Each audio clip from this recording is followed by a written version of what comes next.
হয়ে যায়।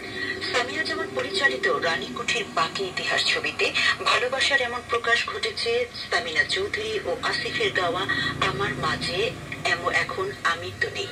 গানা কাঁধে লিখেছেন কবির বকুল, সুর সঙ্গীত পরিচালক এর সাইড টুকরো।